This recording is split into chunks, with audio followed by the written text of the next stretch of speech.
I grew up reading the encyclopedia, National Geographic, and always knew that there was a big world out there. Little Nancy Aossey didn't know what she wanted to be, just where she wanted to be. I dreamt of seeing the world.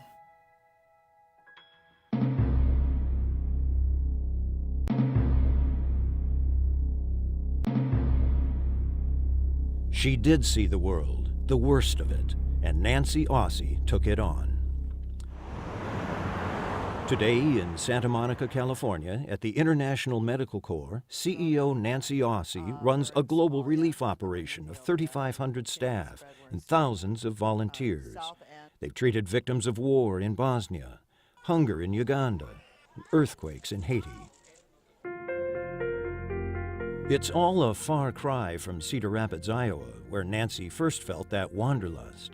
By 1984, she was in California with a sales job at AT&T and an urge to volunteer. She interviewed with Dr. Bob Simon, who had just founded the International Medical Corps to treat victims of the Soviet-Afghan War. Bob needed a CEO. Nancy just wanted to volunteer. So? It was not an intellectual decision for me at all.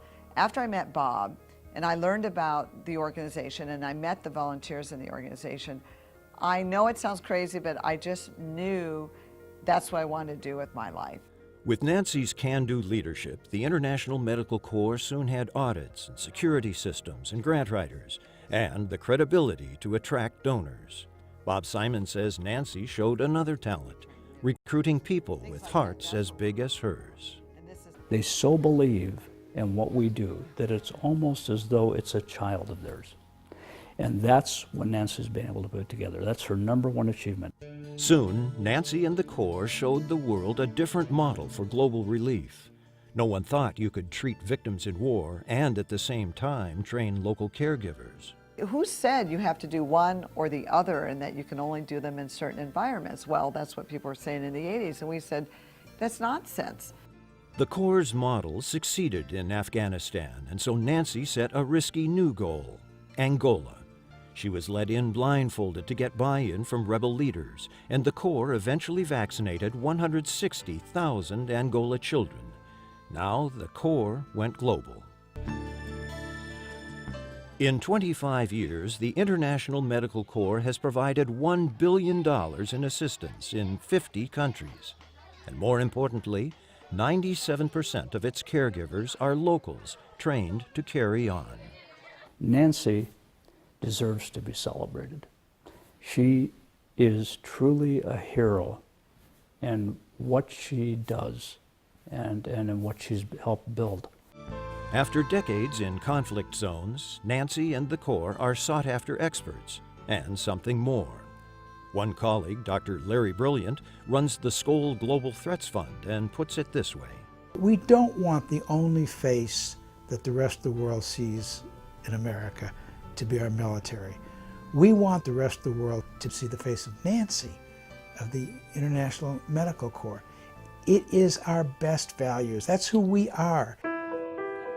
But Nancy will tell you the real inspirations are her team and survivors like the Afghan Dr. Shamel.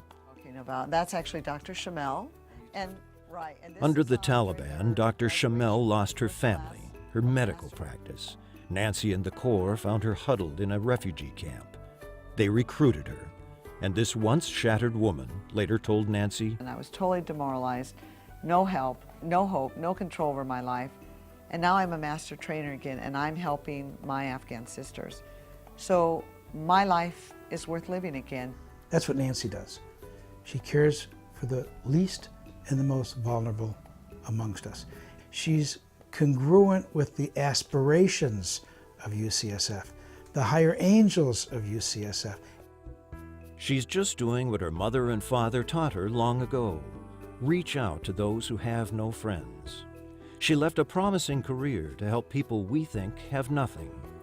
Nancy discovered they have something priceless to give. So many times I've seen people in the most horrific and what you would consider hopeless situations. But because they have hope, they inspire others to have hope.